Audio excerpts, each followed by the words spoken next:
Your channel, right? Yeah.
Come alive, two ex-players in the studio, ready to thrive, friends and fans, uniting with the truth, sharing the passion, yeah, that's our proof. Chasing the highlights, where dreams come alive, two ex-players in the studio, ready to thrive, friends and fans, united with the truth, sharing the passion, yeah, that's our proof. We treasure the legends, those who paved our way.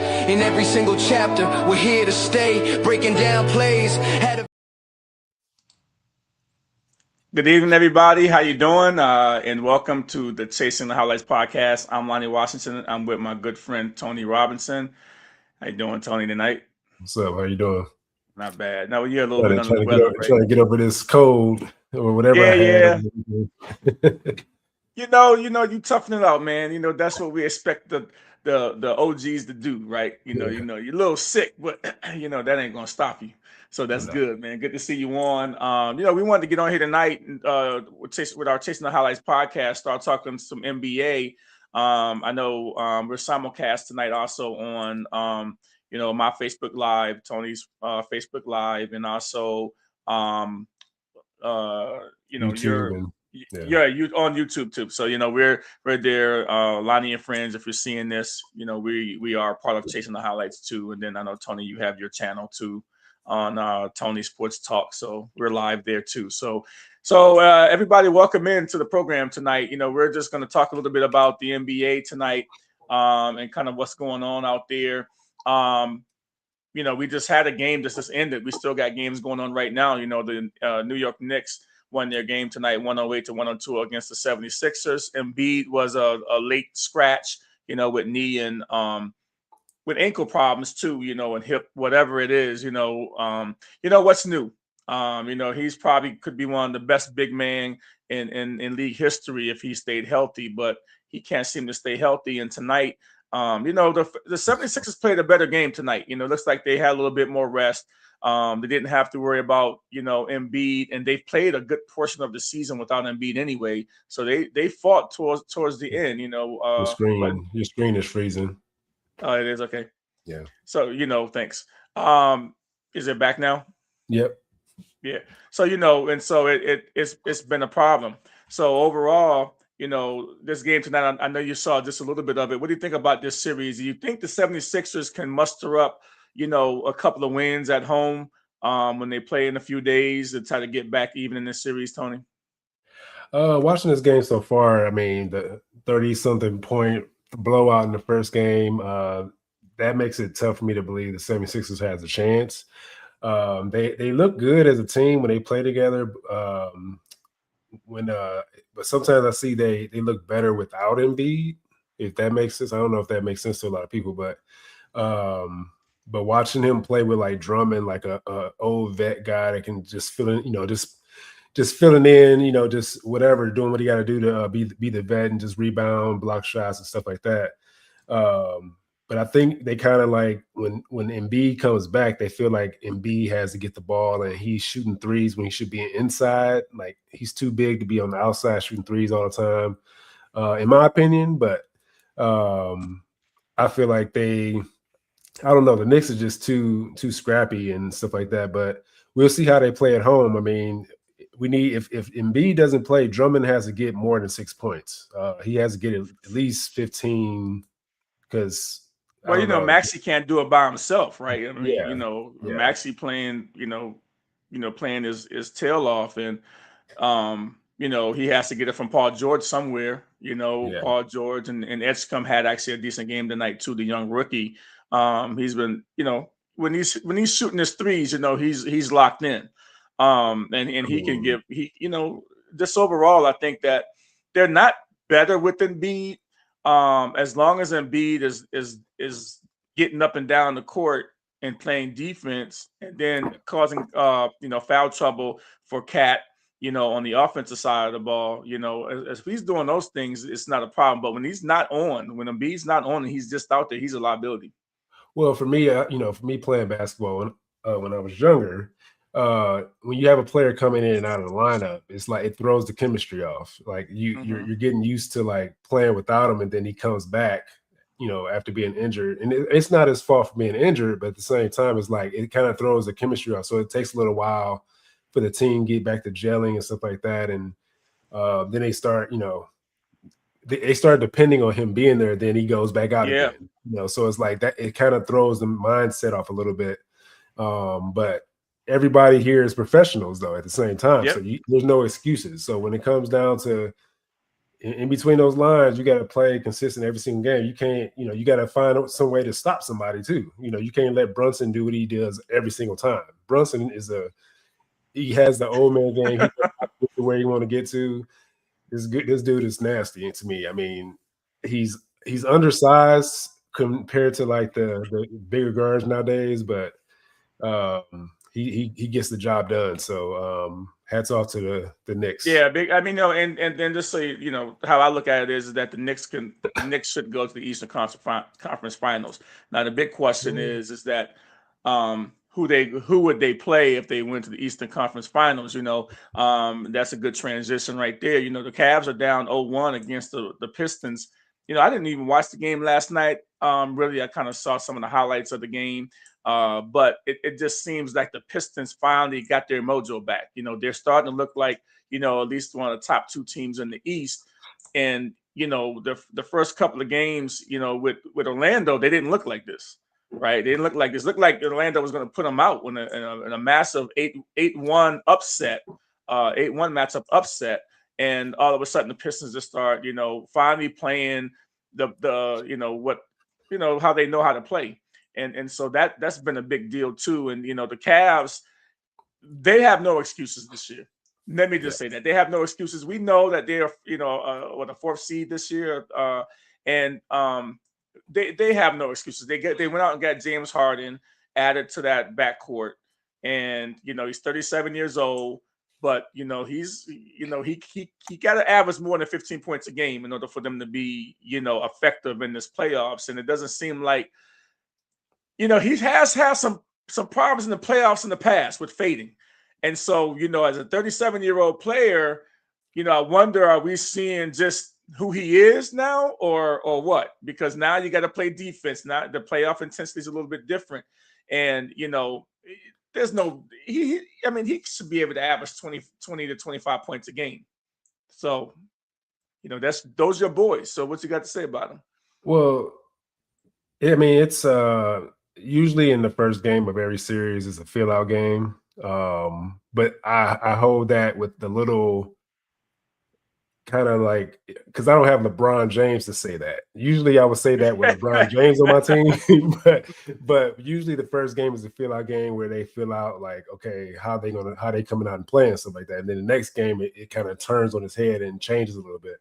But I just feel like I said this on a post that I did on TikTok about Harden and Mitchell not showing up. They should be averaging 30 points a game.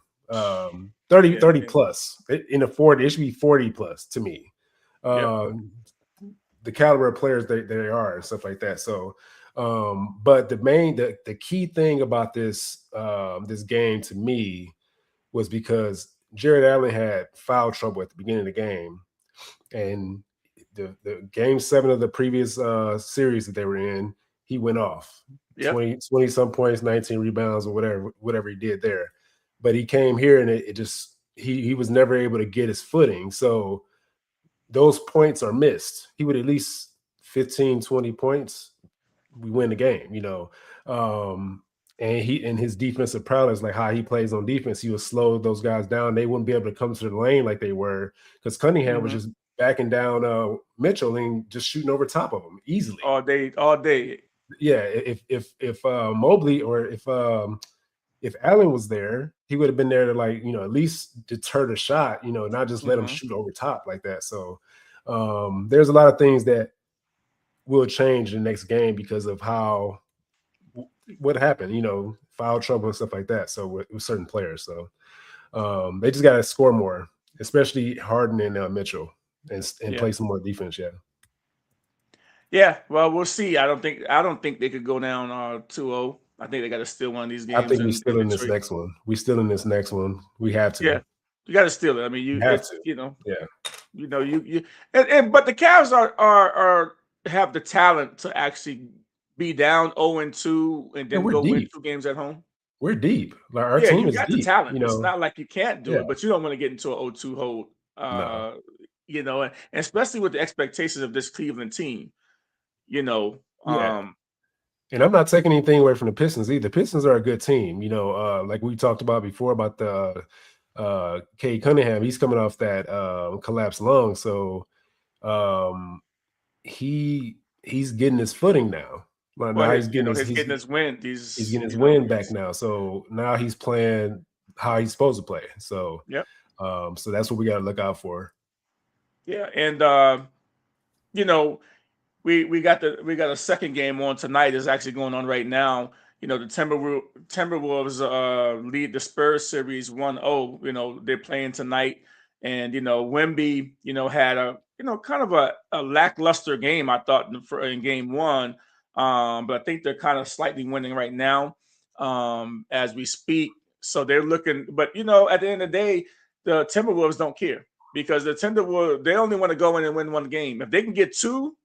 That's great. But I don't think the Timberwolves are going to push really too hard, if they get behind or whatever tonight, because they already stole the game. And that's really all you're trying to do when you need a road team. And then to have Anthony Edwards come back, with all with the bad knee and everything, you could tell he wasn't 100%. I believe he had 18 points in the first game. He came back and really sparked them, down the stretch. And so, I mean, this team won the last series and beat the Denver Nuggets without him. Yeah. So now you add him in the mix and give him a little bit of, get that extra juice from him, and he can contribute 18 points. You got Wemby out there. He's like a fly swatter out there. He's swatting everything. His defensive prowess is insane. We talked about that before. This kid is just amazing. But this is his first playoffs too, right? So the pressure, and the Timberwolves are a veteran team, right? So it's his first playoff. So we're gonna see how they respond tonight. Yeah, I'm watching the game catch right now, and Wemby balling right now. He got 11 points, 7 rebounds, 1 assist, and Anthony Edwards 3 points, 1 of 6 shooting, 1 of 4 from 3. So Wemby balling. Like I have him every time I do a fantasy lineup. He's the centerpiece of it. So yeah. But I don't like I said, the Timberwolves don't really care. They would like to go up 2-0, and you can't give games back. But they know when they get them in, Minnesota, that crowd is crazy. The energy is coming through the stadium. And then now they have home court. They have home court advantage right now. So, but I just worry about Anthony Edwards and his knee. The injury at this point of the season. Everybody playing hurt, but it's like, if it's a knee injury, that calls for worry right there, because it's like that's your star player, Yeah. And if you don't have Randle or anybody else stepping up to get those minutes plus those points and everything that he does to change the game, is like it's hard. It's hard to beat a team like San Antonio that's healthy. Yeah, they got so much coming at you. That's a tough one, and San Antonio's been the second best team, I think, in the NBA all season. I mean, behind OKC, I think in the whole league, I think they've been better than the Pistons. And so we're going to see how but they're a young team. De'Aaron Fox, they got to get more out of him too. He didn't have a great game last game either. Yeah. They got to get more out of him. Castle, he's going to get his points. Well, I think because, I don't know, I feel like Fox is just the old. He said he's the old head now, so he's playing. He He's ain't even playing a 30, I role don't that. think. Yeah, but they consider him the old head because everybody else is Yeah. younger. So he's like, he's there for like the veteran leadership and stuff like that. But he still can ball. Like he's still a baller. So, but it's like, Oh, he can hit you for 30 a night if yeah. you let him loose. But he knows his role. Like he knows those other guys. They have they run into but he's gonna play his role pretty good, and I think he's pretty solid. He's gonna have it. He's gonna have a couple games where he has to step up. He has 12 points right now too. Oh, see, yeah. I'm looking at this right now. He's 4 for 7, 2 for 2 from 3. So that's big. That's huge. He's balling. So yep. I think this week since our last podcast, Lonnie and friends, we talked a lot about the NBA draft. We talked about the Cleveland Browns because this continues to get national coverage, and I kind of raised the alarm like 2-3 weeks ago about man, y'all ain't got no quarterback, and I kind of said that Watson should get the nod, and then everybody, all the sportscasters all over the country start jumping on this because one of the reporters, from you guys, said that, hey, this is it. You kind of refuted. You said, well, I'm going to refute this. There's a couple of podcasts that you follow that said, she was just chasing the story, and she's just trying to cause trouble and everything like that. And Monken kind of got on and was kind of talking a little bit too about the situation too. But make no mistake about it, they can't candy coat this situation. No matter how they try to put this fire out, this is going to be a hot topic all season until one of them finally come through and emerge as the number one person. And, going into the camp, you kind of have to, let them have their competition. And then you kind of have to really define who's going to be the leader of this team, because a team going into the season without, with controversy at quarterback, without a true leader, where the players don't have full belief on who should be starting, or there's a controversy or split amongst the players about who should be starting, you don't want that at all either. So you need to go in there and kind of like, after the first preseason game, kind of say, hey, this is going to be the guy who is going to be the number one, because I think they've earned it during the camp. And now, you can't let this linger, especially with only 3 preseason games. You got to let it kind of go. Yeah, Monken already said this. He said that he wants to have a set QB1 by the start of training camp, so they can just go get their certain reps, and like that's what it is. So it's nobody's guessing and stuff like that. Why this person isn't getting this? It's already structured that everybody knows what they're getting and stuff like that.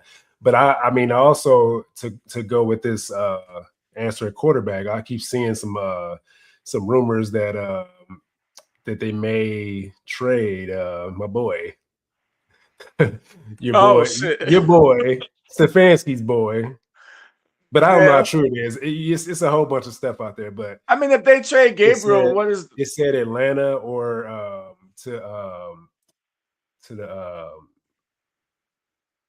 Buccaneers. They get a 6th round pick. They get a 6th round pick for him. They threw away a 3rd to get him. To draft him. He didn't work out. They get a 6th round pick for him. It is what it is. At the end of the day, it is what it is. The thing about it is, once Taylor Green got drafted, that just X'd him out. Like it's like either he's going to get released, he's going to get traded. There's nothing he can do now, because it's like they're already showing you that they want to move on from you. Because why would you get another quarterback? Yeah. I guess you can say the same thing about Shedeur, but we know what the thing is for Shedeur. Monken likes Shedeur, so he's not going anywhere. The eyeball out is Dylan Gabriel. Like it's. Well, the X factor is Taylor Green. I mean, you got 2 guys, in Watson and all of a sudden you got this F-35 jet you bring in at quarterback. I mean, this guy, you're showing reels of this guy playing, and this guy, when he takes off, it's like you're not catching him. At 4.3, he gets loose, he's gone. his stride. You saw the post that I posted. His Yeah, stride yeah, is just like Colin Kaepernick. yeah. Like people, I don't know if anybody sees that. Like the way he runs the ball, the stride is almost similar to Colin Kaepernick. And I'm like, this is Colin Kaepernick 2.0. And he's Nobody, faster. And he's yeah, faster.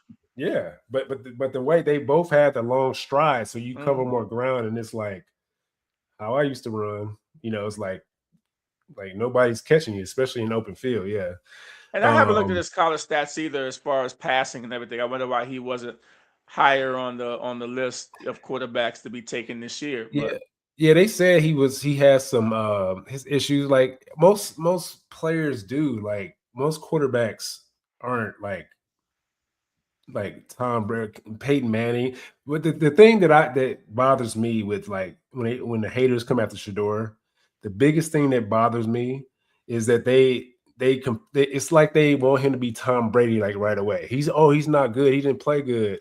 This and this and that. Like of course he didn't. He's a rookie. He's a rookie yeah, playing on a terrible team that didn't get time before he started with the ones to even prepare to get acclimated with the offensive line, the receivers, and all this stuff. So, how can you expect a rookie to come in and be Tom Brady or like not make mistakes, yeah. not hold the ball too long because the offensive line is letting these guys get past the line and he's just running around trying to make plays because the play probably broke down or like he missed some stuff too, but I'm not taking that away. He did miss some passes, but a lot of those interceptions wasn't all his fault either because the receivers were tipping the ball because they were dropping passes, tipping it in the air, and like a lot of stuff. Well, But it's funny because you say that. I mean, he was running for his life in Colorado, right? When he was his father bad couldn't offensive protect line. him. His He- father he- couldn't protect him. He was running for his life, right? And then he comes to Cleveland. He was running for his well, life. hold on now. You said his father can. It's not it's the team that he went to. The thing about it, okay, Dylan Gabriel Oh, who's in charge of recruiting the line? well, These they boys were to protect us to protect them. the 2 years before they got there. Colorado was 1-14 or whatever it was. I understand that. They didn't win any. They have no recruits. They have no top talent, right? They come there, they have to rebuild that same thing they did at the previous So year one, he was running for his life. Okay, so now you go out and you got a little, you got a little oomph behind you after year one. But year two, he was still running for his life at Yeah, but then Colorado. they were playing better though. They played better. They started winning games. They started No, they doing. didn't win. They didn't win He that was many. They doing his didn't win that thing. many games. They didn't win that many games this senior year. I thought he went 9-3 his last year. His last season that was Yeah, Colorado 9-3. I thought it was I like thought that was the 9-3. first Yeah, year. I thought that was his first year. no, I it couldn't thought have been the first year because they. this first year he the second year they was horrible. Well, I almost thought that the Deion year what you call had the Heisman is the year they went 9-3. That's who what I thought. Anyway, yeah. yeah it's all well We don't have noise. the stat. We We'll can look I it can up. look it up, but Somebody can fact check us in the comment section. yeah. Chat. But anyway, but it seems like he had some bad habits that he bought from Colorado with and things. He bought those holding on to the ball too long, and he bought those over to the NFL. And we're gonna see this year, right? We're gonna give him a little bit of a chance. I want to know why that's the bad. You saying he brought his bad habits, but if he's Did. running, I mean, I guess he can throw the ball away and just Holding the I ball guess too long, not just throw the helping this ball away. guy, not Yeah. reading the defense quick enough, not and all these guys. Just so you know it. In the NFL, what they rookies struggle with man-to-man coverage because now they have to throw tight windows. Yeah. They got to throw in tight spaces. When somebody plays zone against a rookie can eat that up, right? But when you play man and you force them just to hitch just a little bit, and they're tightly covered, and now they got to start reading their second and their third and fourth outlet. Throws that timing off, yeah. It throws their timing off, and then they scared. Then if they throw that ball and this errant pass playing man to man, they're gonna get picked off. So everybody know this when rookies come in. They know, hey, we play zone. They're gonna read the zone. When we play man to man, hold that ball just a little bit longer, and that's a sack. Yeah, but it's also funny though. Like I said before, like it's funny how they want him to be Peyton Manning when there's MVP candidates that were throwing 4 picks in multiple games in a season, and they saying he making bad decisions. He's a rookie. It's supposed to happen. Like a seasoned veteran that's an MVP candidate shouldn't be throwing 4 picks in a game if he's that much better. So everybody's makes mistake, but don't treat a rookie like he's have. And I told you this last year. I told you this last season on the podcast. Shedeur Sanders don't have time. Yeah, because time is not on his side. Well, okay, yeah. When you're a 5th round pick, you don't have time. When you're a 1st round pick, you got a lot of time. But when you're a 5th round pick, he wasn't supposed to be a 5th round pick. Well, we understand that, but he still don't have time. You know why he don't have time? Because Cleveland fans don't have the patience to find their next quarterback. Yeah, they don't have 2 years for him to become a superstar. Yeah. You know, blah blah blah. Y'all ain't had a quarterback in 30 plus years. he ain't got no time. Time is not on his side.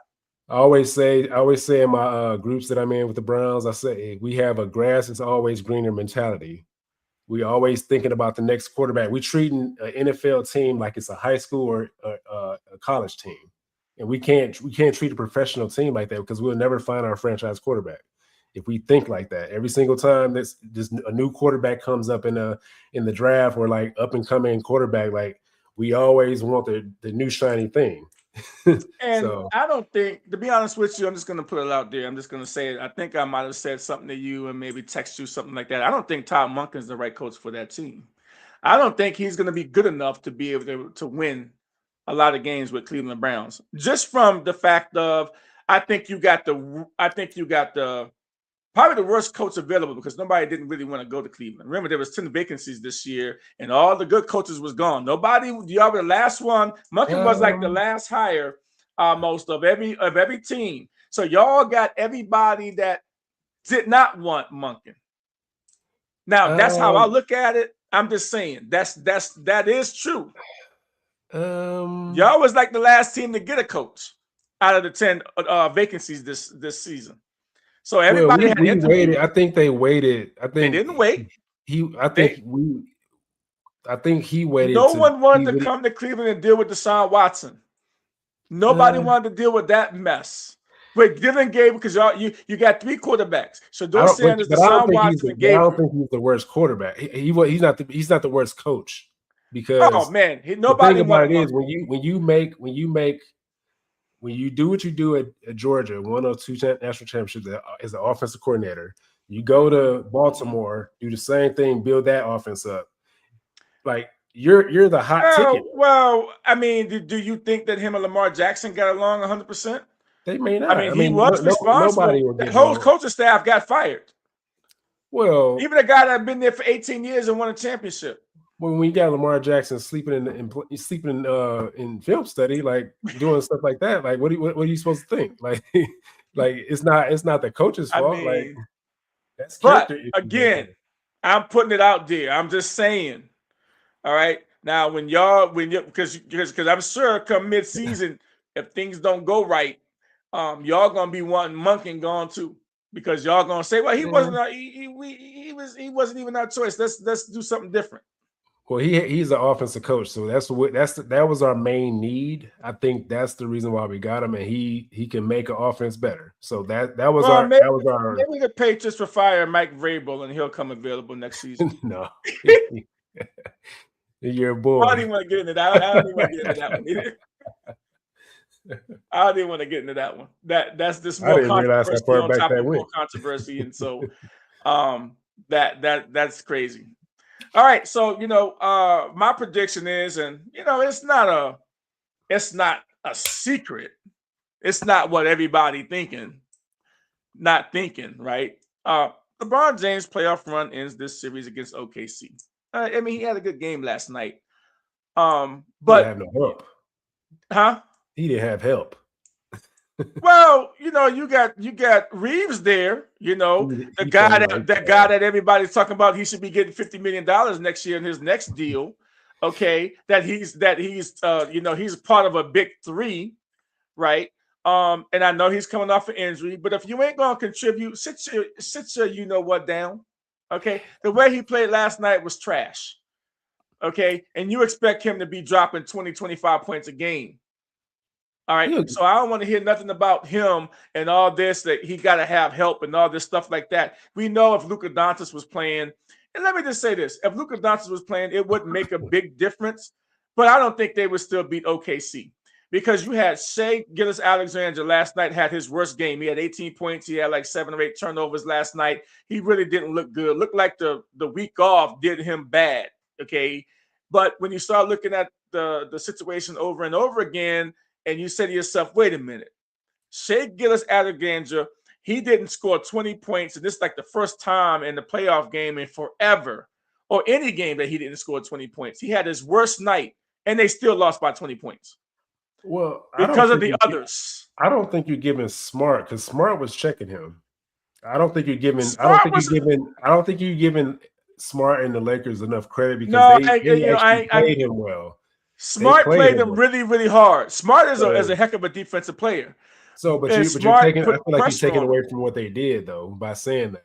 You know, they lost by 20. What do you want me to say? I mean, what do you want me to say? Nobody else scored. Nobody else scored. That's why. He stopped the main. He cut the snake head off, but then other guys. Let me see. Look at this. You look at this. Holmgren went off, 24 and 12.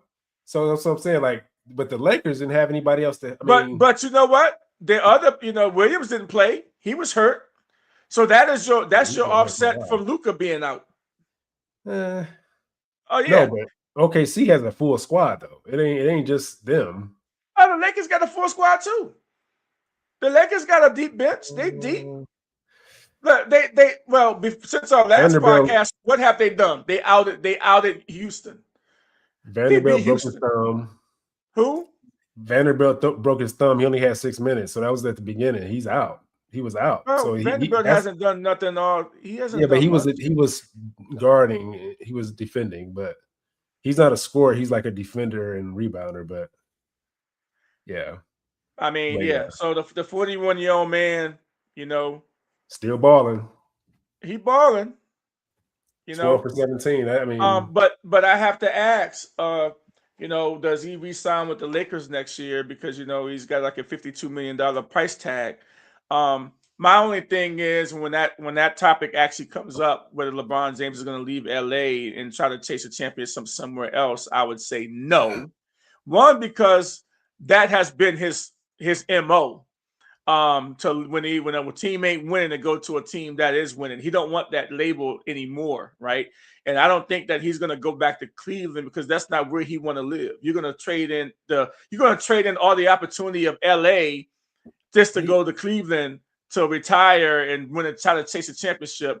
And there's no doubt about it. I do think that if he went with the way the Cleveland Cavaliers are constructed, if he went there, they would have a little bit of a better chance. But they still not beating OKC, even if he jumped over the conference. I think he's going to go to Cleveland because it's where he can retire. He can go out in retirement and try to win one again. That's one thing. 2, it doesn't matter about LA. He can always get to LA. He can get his own. He had his own private jet. Like he's away from home like 41 games anyway. So it's like once you get out here in LA, you're from California. I mean, don't try to tell me that you love living in Texas. No, I'm from Cleveland first. You're from Cleveland. I understand that. Born and raised. But that California. If you ever had an opportunity to get back to California, you'd be maybe giving it a serious thought. Miss that California, boy. That California sunshine. So now you in the same position. You lived in Cali before. You from Cleveland, lived in Cali. You wouldn't want to go back to Cleveland again. So now what?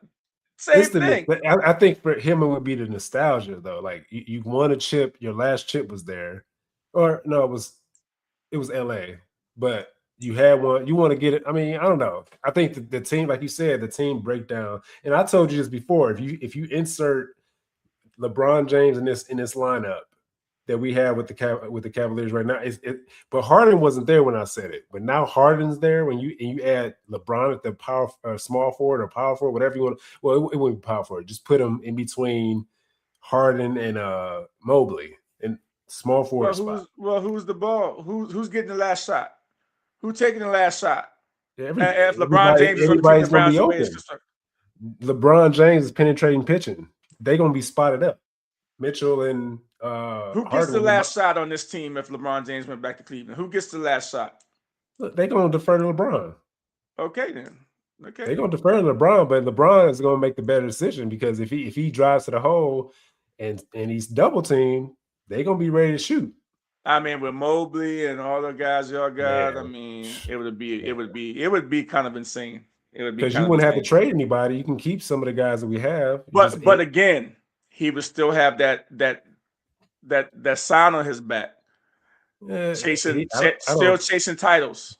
I don't think still chasing titles. Like, and I will tell you this: LeBron James, you can't put a price tag on what his value is. So you say $52 million, but you can't put a price tag on LeBron James because what he means to the cities that he play in.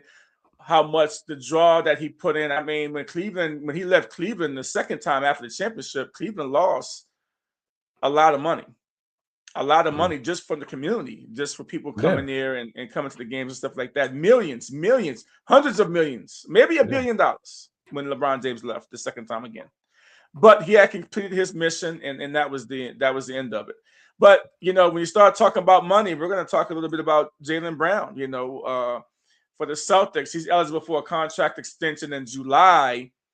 That would take him, possibly to $70 million a year. What? You have Jason Tatum already making 60. Is that the new TV deal or whatever too? Well, yeah, he his other extension, I think he's going to make 65. And next year and the year after that, he's going to make 68 million.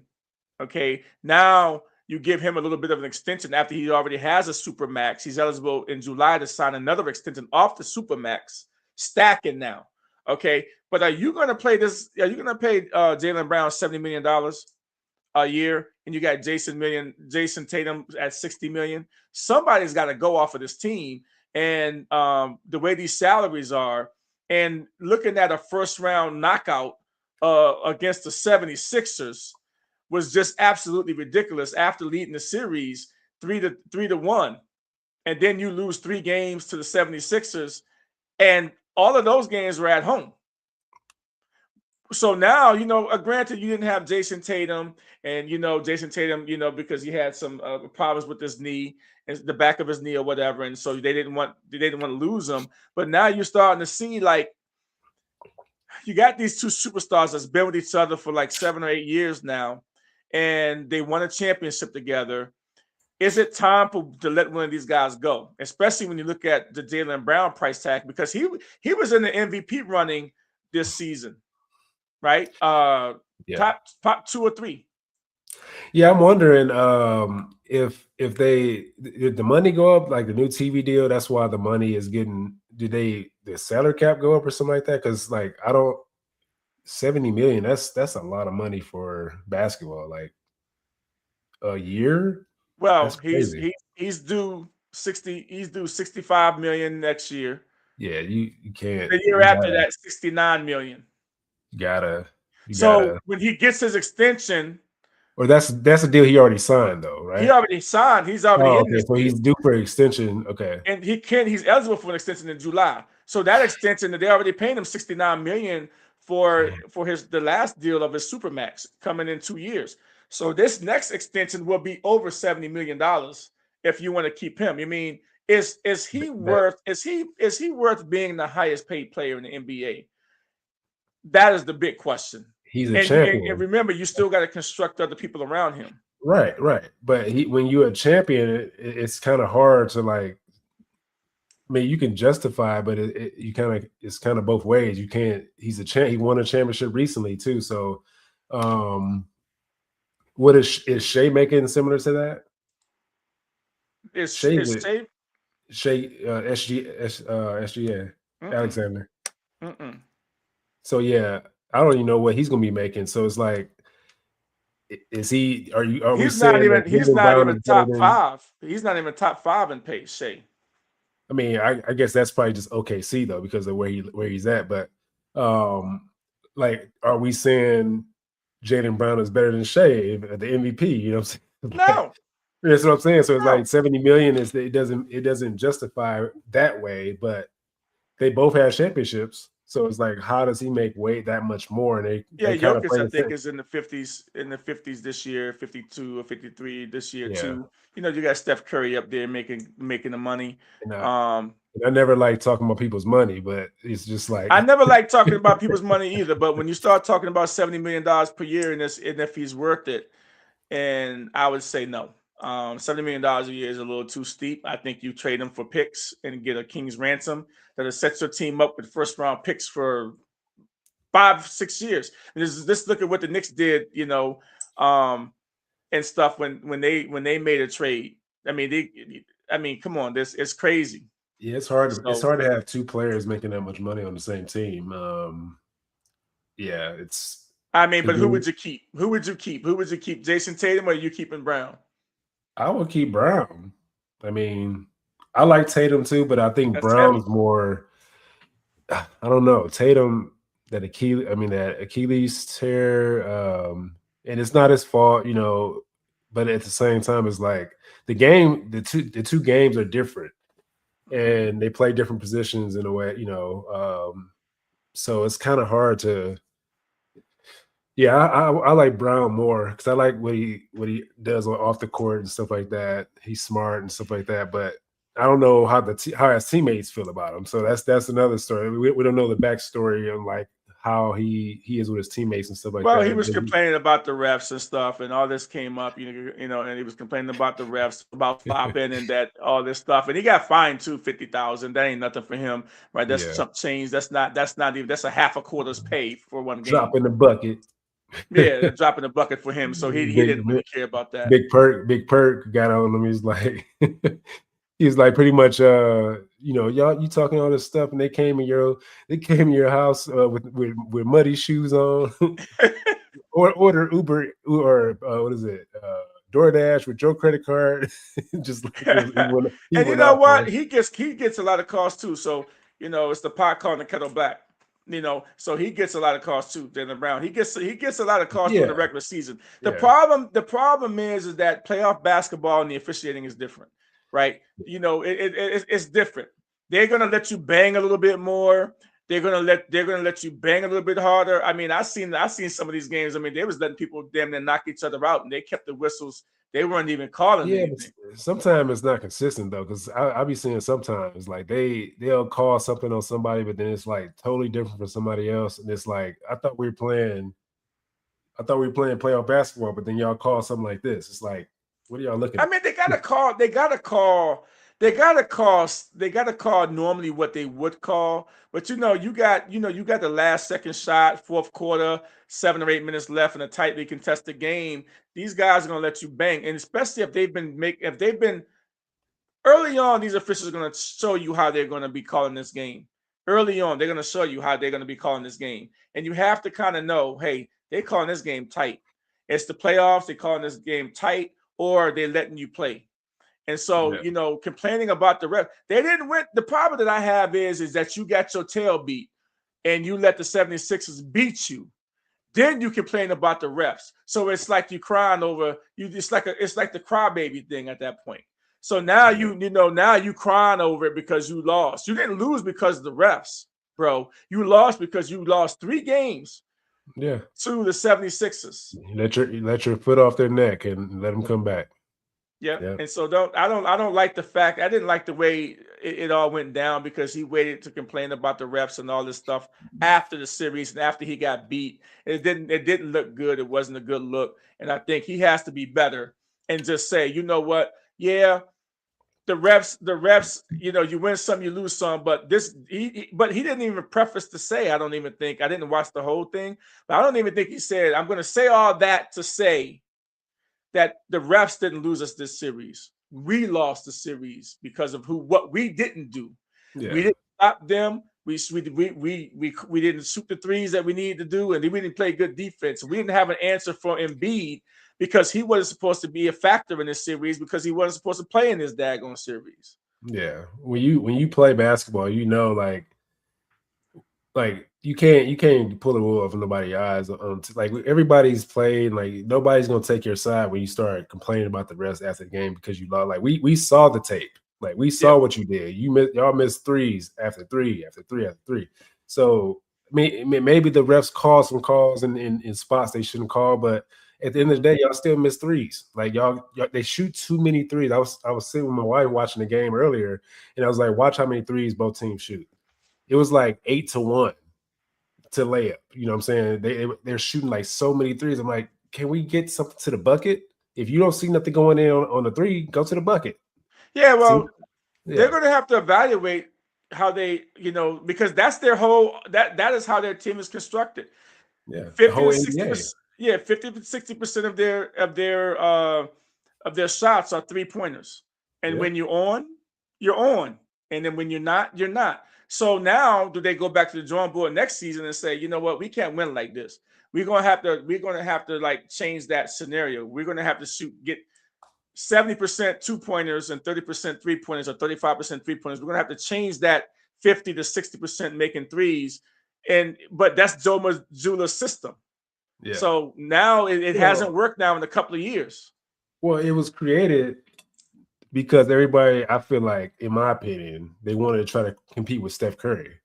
That's where it all this stuff about 3-point shots, because he was the pinnacle of it at this stage. Like nobody in 2015 on, it was like, okay, we can't keep up with this dude. He makes way too many threes, so we got to get everybody shooting more threes, practicing threes in practice, and like find the best sharpshooters and stuff like that, because this dude was killing the game. Like when you think about it, it's like I feel like when Steph Curry, that's why Mark Jackson said he killed the game, because everybody wants to shoot threes now. No big men want to be out at 3-point line. I'm like, get your big butt inside. Like what happened to back to the basket and just dunk on somebody like Shaq and stuff like that? But everybody wants to shoot threes because they saw Steph Curry do it. And I see people when I go play at Lifetime, I go play there, and I'm like, dude, you're not Steph Curry. Stop shooting threes, dude. Yeah, it's crazy. I've seen Steph Curry shoot in real life in person, and he practices this every single day, no matter what he's doing. I saw a hobbled Embiid running down the court, and he tired, right? And he gets the ball behind the 3-point line. He don't want to drive. He just hoists up a 3-pointer, and maybe he does make it sometime. But it's like, yo, man, take your big butt down the block. Now he can bang down the block when he wants to, but when he's hurt, I saw the last game that Bridges came off a screen, and Bridges gave him like a big shove in the stomach, and he wasn't, where he had his ectodectomy there, and it was still kind of sore, and he was done after that. After Bridges gave him a nice shot coming off a screen, he was done after that. He was hobbling, he was bending over, he wasn't the same dude after that. So good for Bridges for finding that sore spot. And he didn't know. They talking about the knee and the hip and all that stuff like that.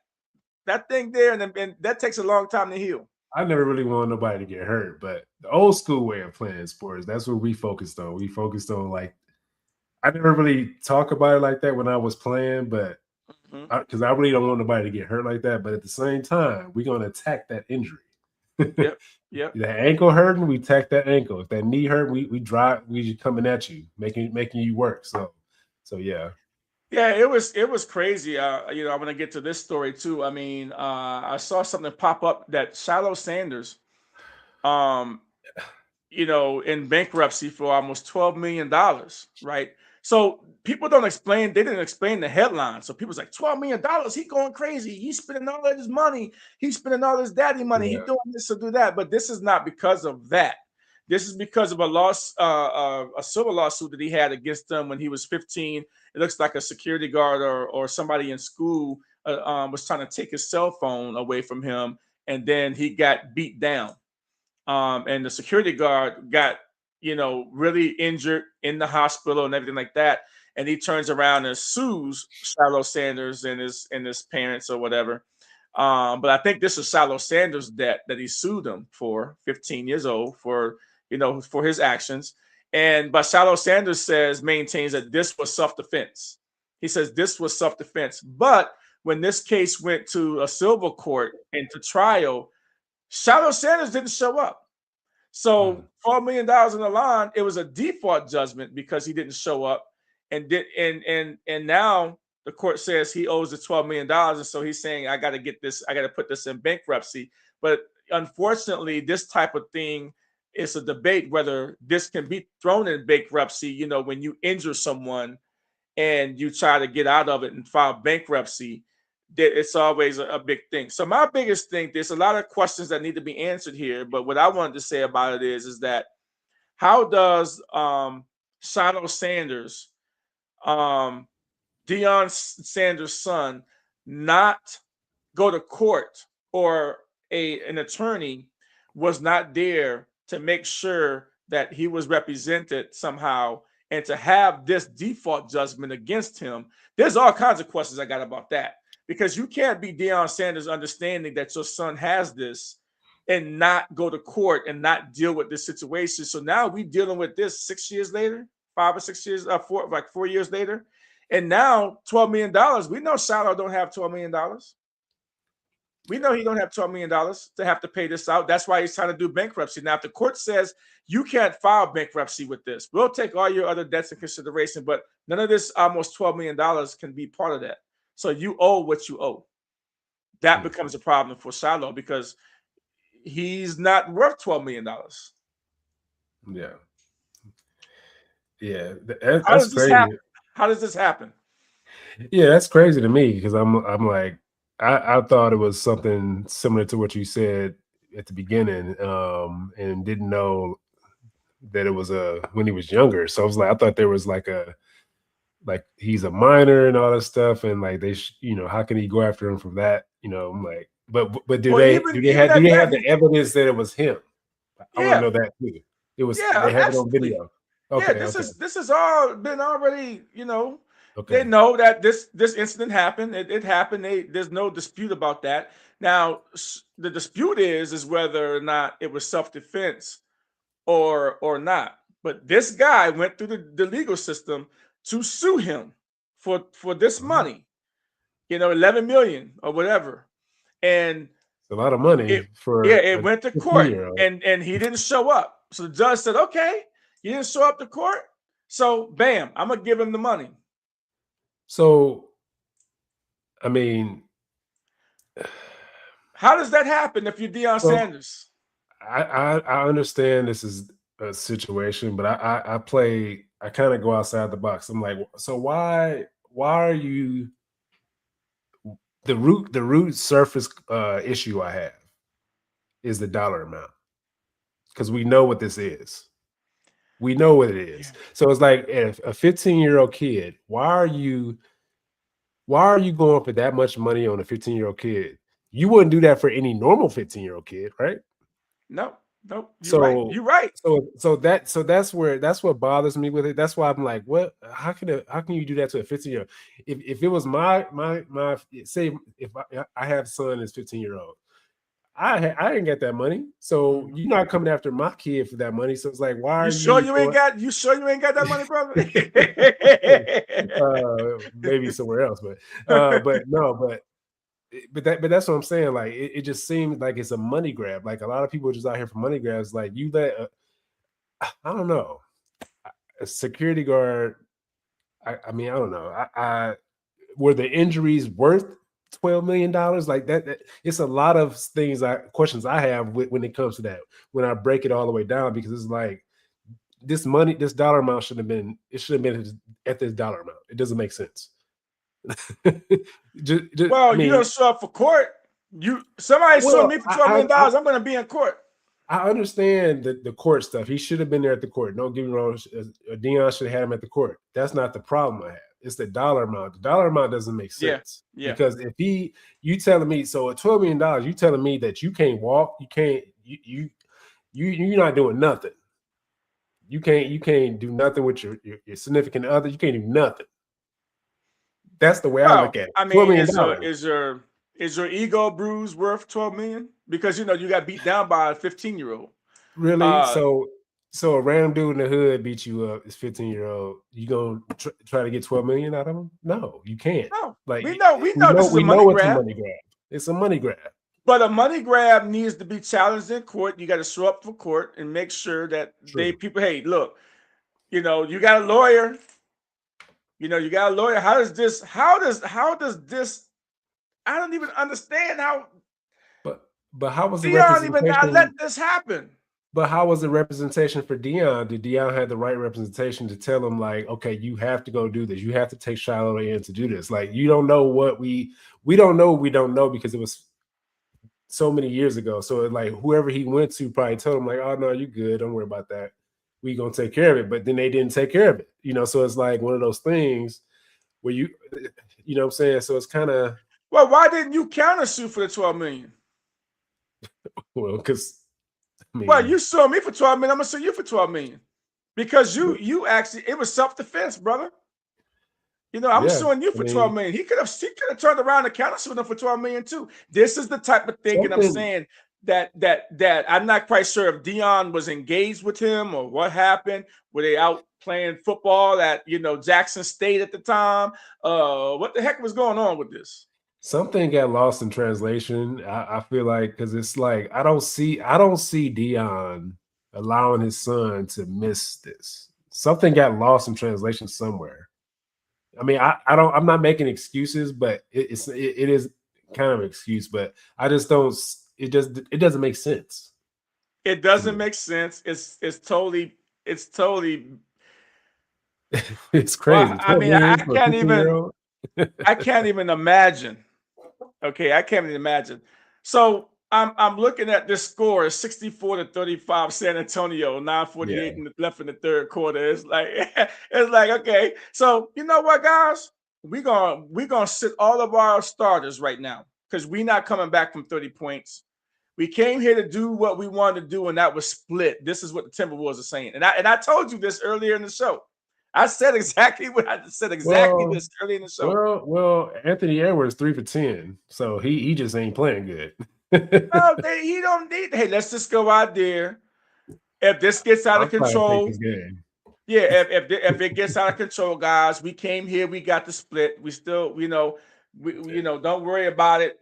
And this is bad television, by the way. This is bad television for the viewers on the West Coast.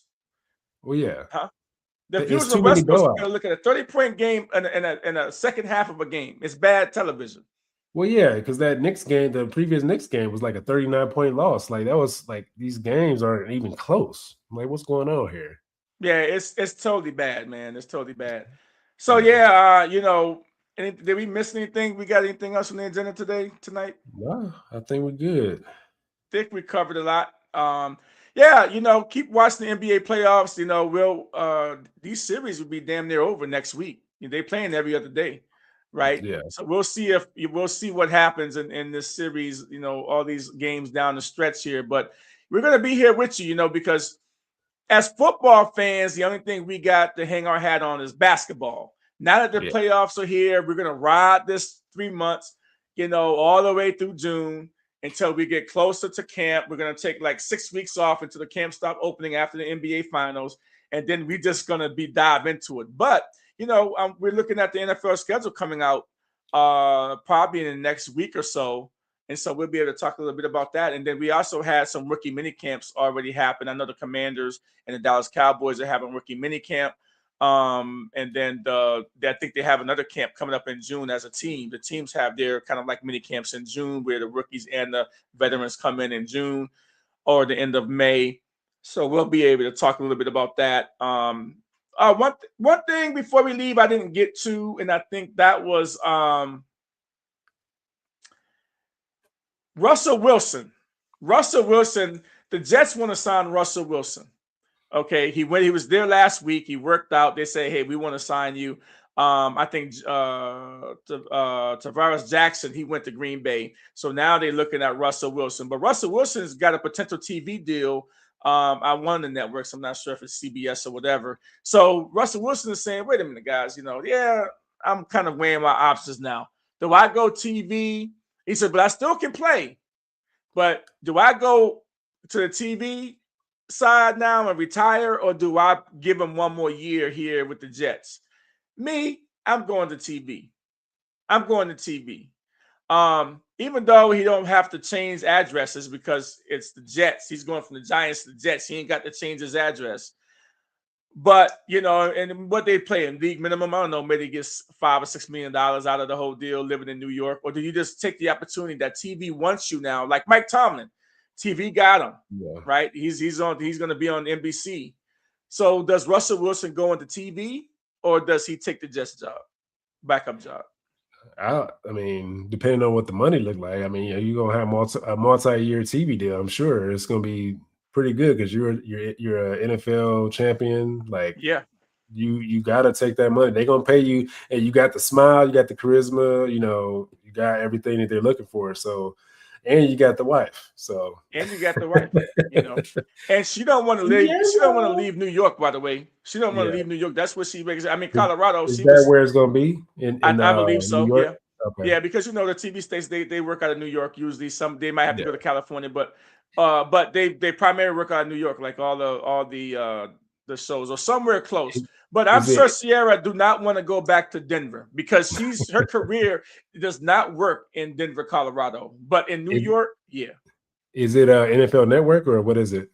I thought it was CBS. One of the major networks like CBS or whatever, or Fox. Okay. So he can create a bid between. He's seeing all this money Tom Brady and all these guys making, man, in TV. Get your butt in TV. Mm-hmm. It's a cushy job, right? You don't got to get beat down, worry about the media crushing you. You don't got to mentor these young guys no more, man. You had a great career. It's going to be a debate whether it was a Hall of Fame career, but you still had a great career. You got it's definitely a Hall of Fame career. We don't know that. We don't know that. It is. It's his last 3 or 4 years in the league. When he left Seattle, we don't know if that. I'm just speaking for Seattle. I'm speaking for Seattle though, but. Oh, okay. Yeah. We don't quite know if that's the deal. All right, we're going to get out of here. We're over our time a little bit, but guys, thanks for watching. This has been Chasing the Highlights podcast with Lonnie Washington and my good friend Tony Robinson. We'll see you next week. Peace. Come alive, 2 ex-players in the studio, ready to thrive. Friends and fans, uniting with the truth, sharing the passion, yeah, that's our proof. Chasing the highlights, where dreams come alive. 2 ex-players in the studio, ready to thrive. Friends and fans, united with the truth, sharing the passion, yeah, that's our proof. We treasure the legends, those who paved our way. In every single chapter, we're here to stay, breaking down plays.